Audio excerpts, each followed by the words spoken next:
So welcome, I'm Dave Reibstein. I'm a professor at the Wharton School, a professor of marketing at the Wharton School. I've been at the school for more years than I'm willing to admit. And I'm joined here today with our guest that is from Equitable. And I say our guest because Raghu is with us, and that's Raghu Iyengar, who happens to be a professor as well, and an esteemed professor, and in charge of Wharton Customer Analytics. And our guest today is Connie Weaver from Equitable. And so, Connie, welcome. Glad to have you here. And Thank you. Glad to be here. Let's go ahead and get started. And I want to begin by letting our audience know who you are and what it is that you do. So please give us some of your background and let us know how long you've been in your current position, and actually, obviously, what you've been doing a little bit before that. Well, I'm Connie Weaver, and I'm the CMO at Equitable. And while I assumed the role of CMO in July, I've actually been working with Equitable for the last year and a half, working very closely as a consultant in the whole rebrand project, the positioning of the brand, the internal launch first, the rollout to advisors, and then the ultimate external launch. And frankly, the pivot we had to make when COVID unexpectedly happened 2.5 months into the launch, which is very interesting when you think about a company that's introducing itself, planting a flag, and right at the beginning of that has to take a pretty big shift. Prior to that, I had been the CMO at TIAA, worked to rebrand and really reimagine the marketing organization and the go-to-market strategy. I've also been CMO with the Hartford during the interesting and never unforgettable 2008 period. And prior to that was CMO at AT&T before it was purchased and merged. But other than that, I've done strategy, and I did a number of years in investor relations, and that includes MCI, Microsoft, and AT&T. So I've been across a number of industries, seen a lot of interesting times, and frankly, didn't do well in retirement, so failed and came back. Right, a rich career. Yeah, definitely. Fun career. Connie, just building on what you said, I think, especially the last few months have been very turbulent. And especially so, as you mentioned, that, Equitable was rebranding, suddenly COVID came around. Can you just take us to that journey? How did things change at Equitable? Perhaps how you're communicating with your stakeholders, has that shifted? Are you using digital more so? Any innovations you've been looking at? Very broadly, if you could just take us to that journey.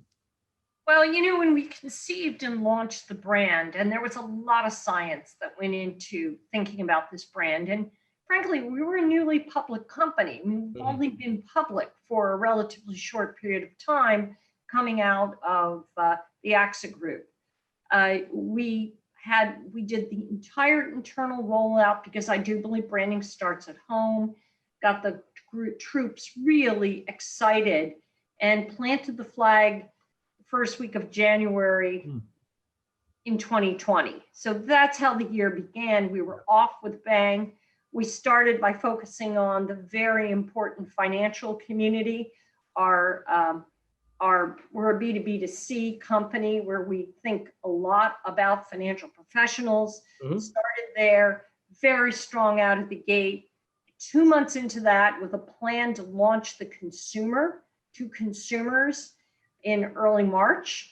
And of course, with COVID coming, much of the creative that we prepared was not the right message. And with a brand, you've got to, if you're going to meet people where they are, you've got to have the right message, be relevant and timely. And so we, like many others, pulled back and regrouped. We kept out there on the B2B side, but really pulled back with consumers. And frankly, one of the things that I was asked to do is really focus on client communication and engagement, because you got to meet clients where they are. You've got to be there for clients. And all of this was done with a very heavy hand on digital. I mean, digital analytics, it's like, to me, digital is air, data is water. You can't survive without air and water. It's central to everything we do. So, you know, whether the thing ends, your outcome is in print, whether your outcome is traditional or an email or some sort of social connection, it all comes from the same digital and analytic base.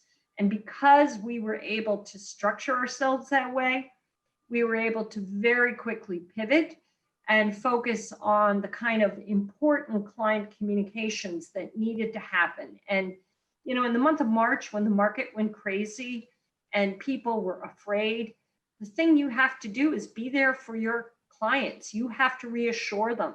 Right. You have to try to get them to stay focused on the long term and not make decisions that could be detrimental to them in the long term just because they think they need to do something in the near term. And, you know, with things like the CARES Act and other important communications, we really did pivot and establish a content structure to provide relevant, timely information to clients. And we called it Perspectives.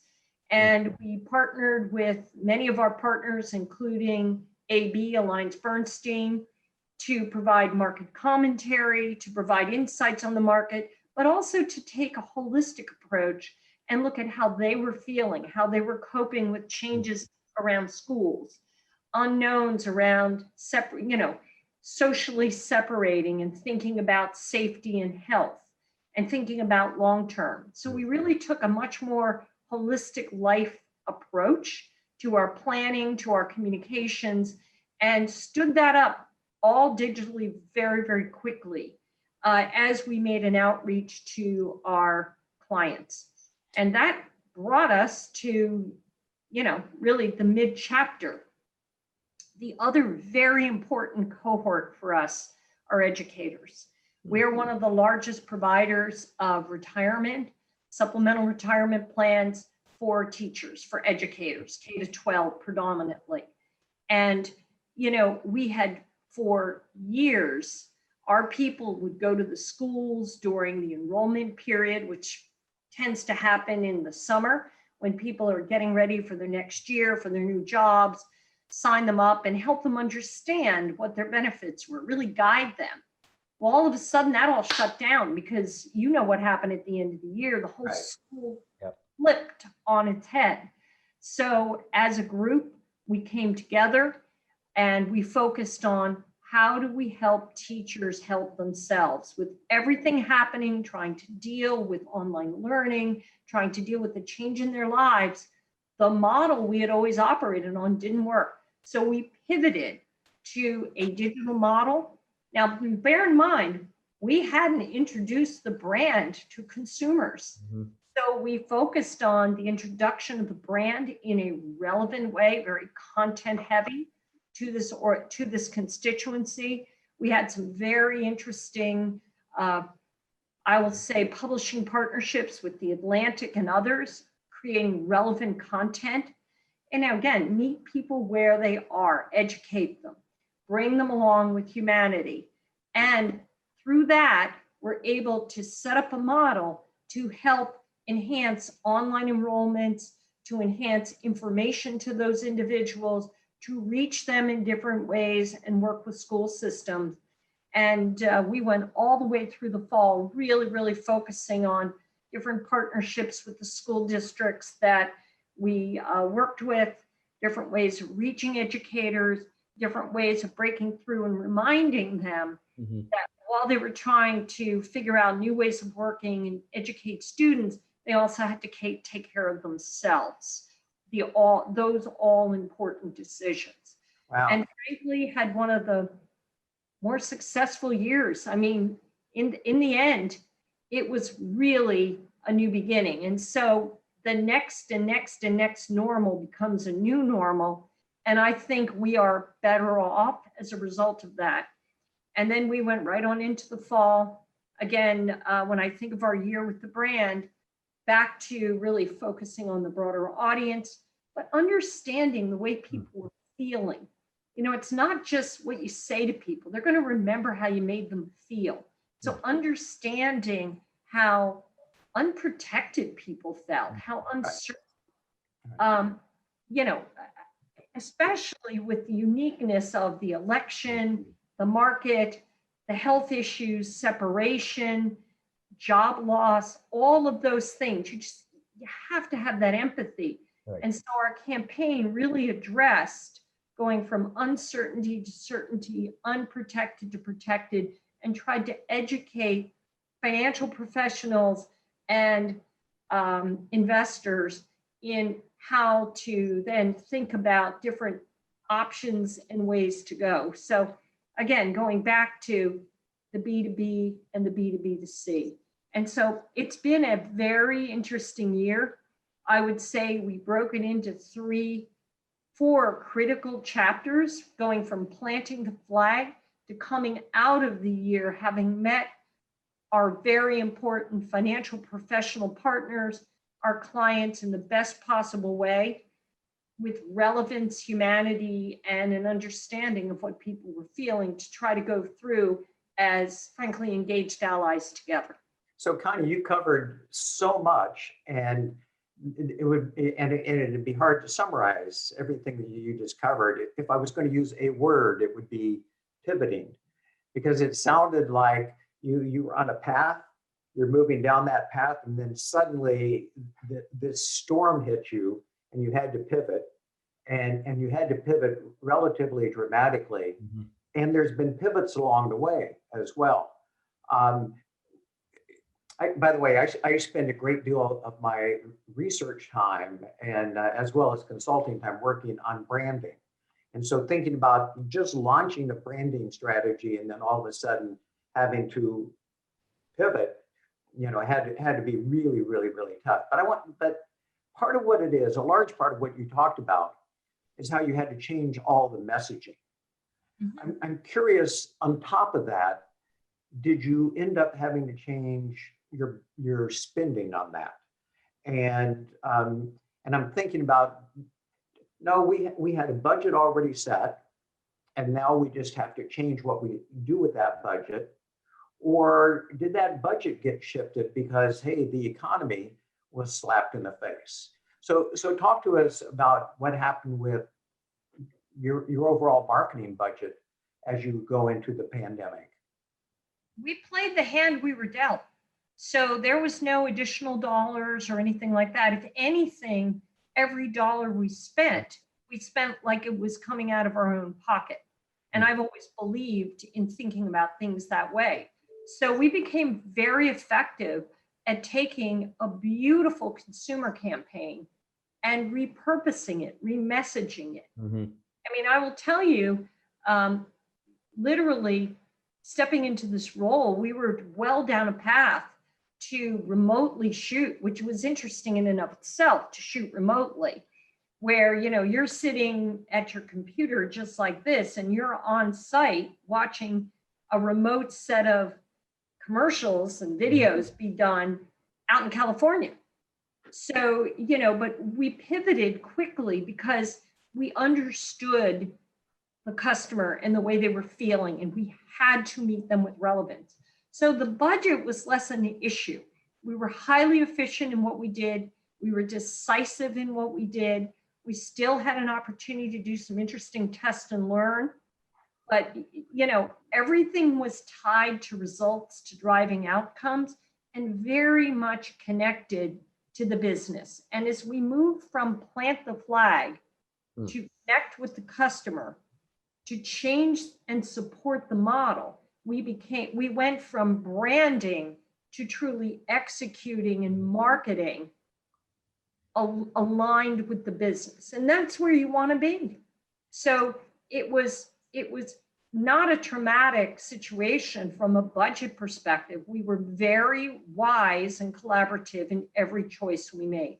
And did you shift even more digitally, or was that already in the plan?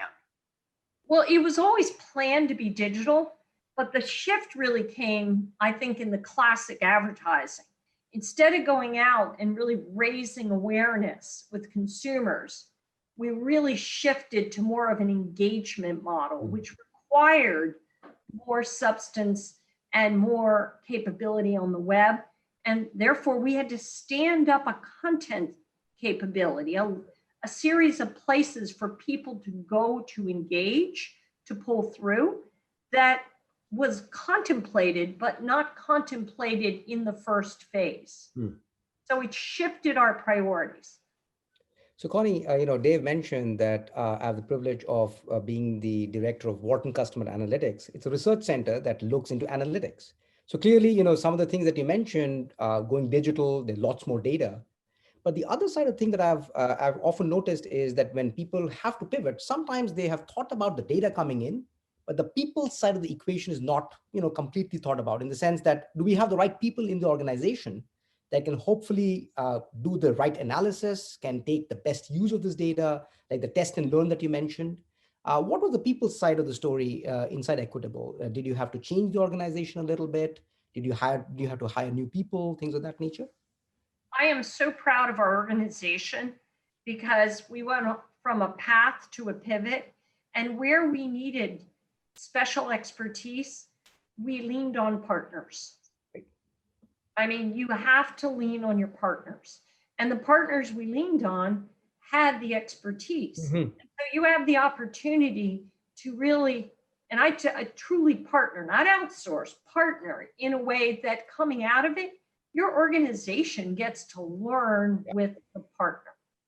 And so we would always have migrated there, and we have outstanding people in those different areas, but doing something different and changing very quickly. Yeah. So the partnerships really paid dividends for us. So I am curious, since you were leaning so heavily on digital communication, with people shifting more and more online and being locked at home online, like we all are doing right now. Did that end up making your efforts to try and reach them easier and more effective because they were already being online? And I'm sort of curious how you measured that. Well, first of all, it's not easier and it's not harder, it's different. And at the end of the day, breaking through, because everybody was trying to reach people online, let's face it, you get fatigued. So you've got to break through with relevance, which means that it becomes very much about the content that you're providing. And it's less about, frankly, being overly flashy, but being empathetic and connecting with people. So I have to tell you, there was a lot of science put into the messaging and the variety of tools and the different methods that we tested and learned with. I mean, we're not a company that's going to be, do a lot of television, but we tested with addressable TV, and it was a very interesting test, and we saw some interesting results. The other thing that we spent a lot of time on, and this is where, to your point on how you measure it, is the experience. Because if you're pivoting from something that's normally face-to-face, that's a different process. So we spent time really thinking about the end-to-end journey and how all the pieces, the ecosystem, work to support the journey every step of the way, understanding where people got stuck, where we could help them, where we could nudge them. And so if you think about it more from that perspective, we used to always call it a funnel, but I'm going to call it a holistic wraparound environment. And you measure that and you understand how to reduce friction in that process and make the person feel good about the choice they're making, you get a good outcome.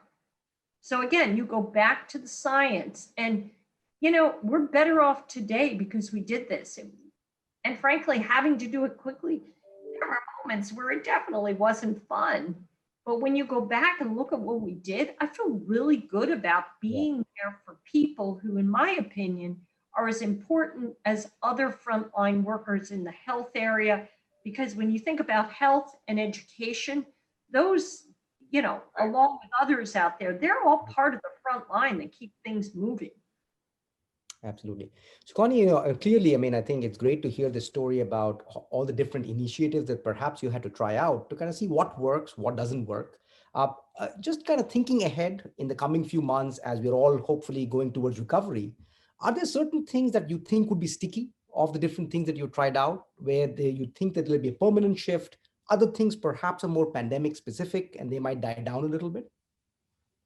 Well, I was on a program earlier this year, and I coined this as the next normal, because there is no new normal. It's just the next normal. And we're never going to go back to the way it was. We're going to go into something that's some hybrid. For example, when you think about, our company has really been supportive of working remotely. Our company has been incredible in providing the tools and enabling people to be successful at it, and the training. And frankly, we're adopting new ways of working, more agile ways of really thinking about the way we work.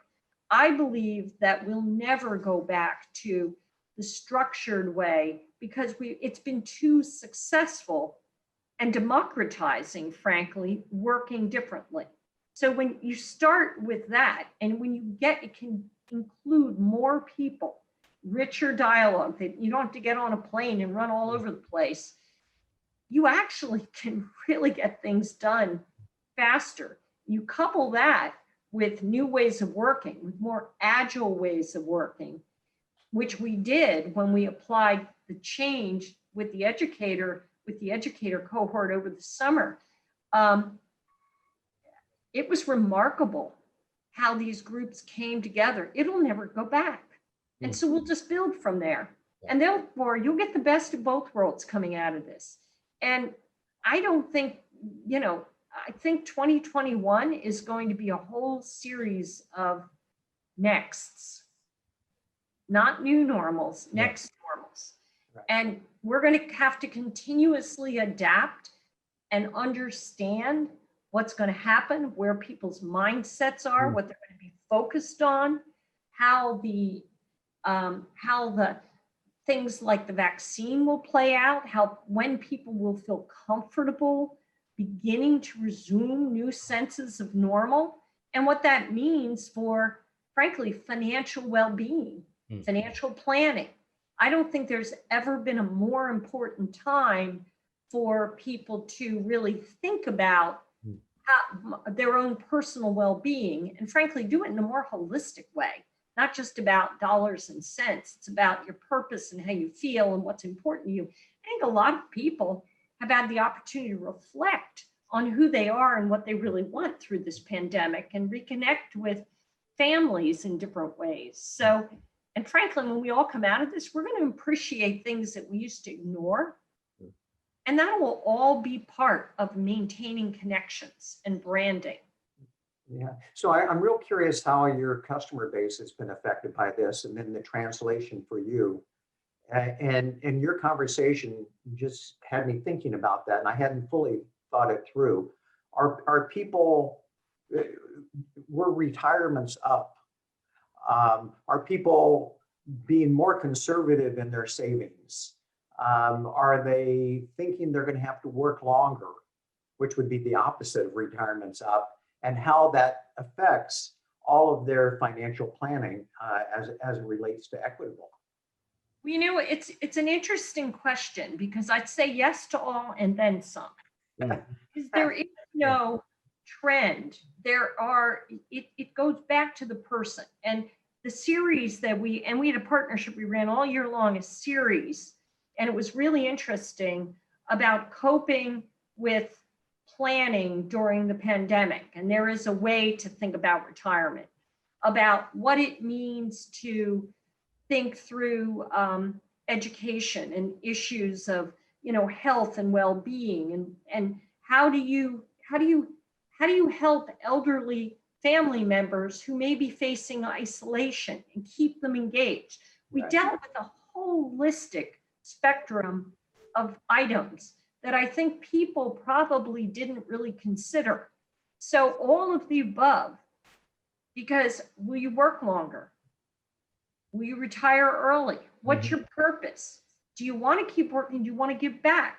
How do you think about your family and what's important to your family? Everybody's got a different set of personal desires, circumstances. Mhm. And I think it brought front and center the importance of looking at the whole person, not just the person as a P&L, and looking at what's important to an individual or to a couple or to a family, and planning with a broader lens around how do I really want to live, with the recognition that people conceivably, when they retire, are going to live another 30 years plus. You know what I mean?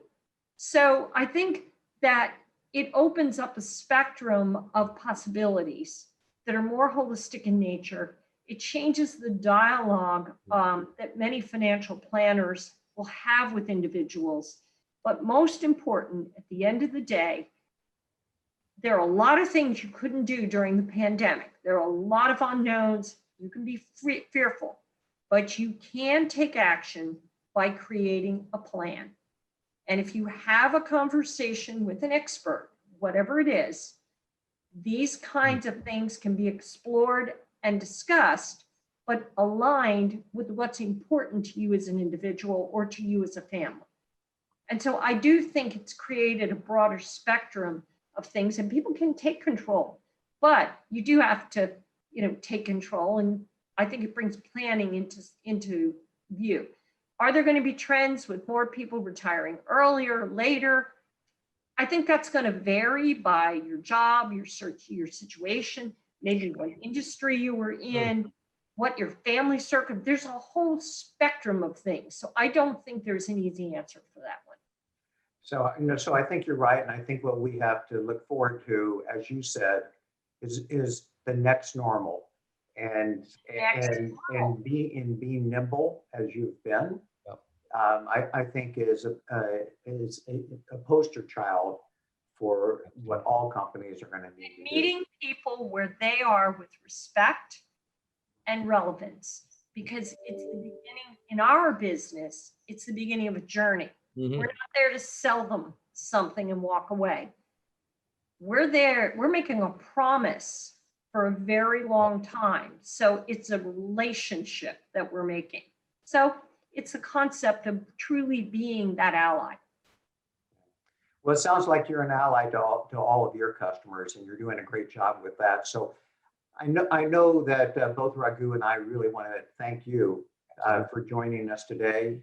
And I know you've got a busy calendar, so thank you. And we really do appreciate the time. Be safe and happy holidays to you. Oh, thank you so much. And the same to you. Thank you, Connie. Right, bye-bye. Take care. Bye-bye. Bye-bye.